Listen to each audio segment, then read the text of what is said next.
Welcome back. The historic flooding now set to accelerate a growing trend in Wisconsin, a dramatic spike in flood insurance claims and payouts statewide, and potential future implications for local, state, and federal lawmakers. A new report by the Wisconsin Policy Forum found a big increase in damage caused by flooding in the past 45 years. The report found starting in 1997, Wisconsin has seen a series of major flooding events, resulting in a spike in damage and flood insurance claims. Milwaukee has seen the largest amount of claims between 1978 and 2023, followed by Fort Atkinson and Fond du Lac. Tyler Burns is a senior researcher at the Wisconsin Policy Forum, and he joins us now. Tyler, thanks so much for being here. Yeah, thanks for having me on. Appreciate the interest. Yeah, so all of this data came out before the flooding that we saw across southeast Wisconsin this past weekend. What do you think that what we've seen now will do to this data, and what's the relation here? Yeah, so there's these big spikes in flood insurance claims about once a decade.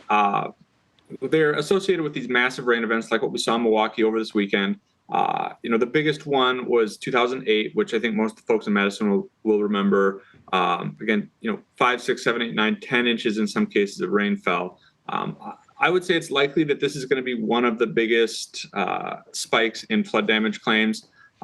Milwaukee County and Waukesha County together have the most insured property through flood insurance, and this was a 1,000-year rain event. And so it seems like this is going to be a really big spike, if not the biggest one of all time. When you're talking about not only just the damage estimates, but the number of claims filed in recent decades, what's your biggest takeaway on what we're seeing and why we're seeing this?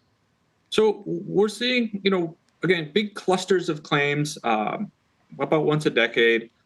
These sorts of rain events are becoming more likely as the climate's warmed and we get more rain in bigger chunks. The other major factor in why we're seeing so much more flood damage is because, as the population urbanizes, we live closer together, and we change how land is used.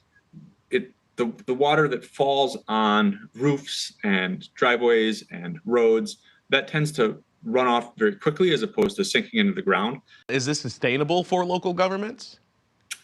That's difficult to say. Speaking more broadly, local governments are having a hard time paying for core services. The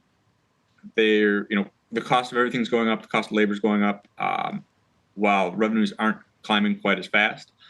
That's the case with dealing with stormwater, those sorts of things. A lot of stormwater management is funded, again, through fees on homeowners.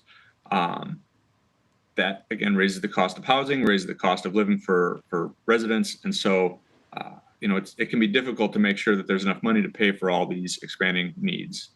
A fascinating report. Tyler Burns, a senior research analyst with the Wisconsin Policy Forum. Good to have your insight and analysis. Thank you. All right, we'll be right back.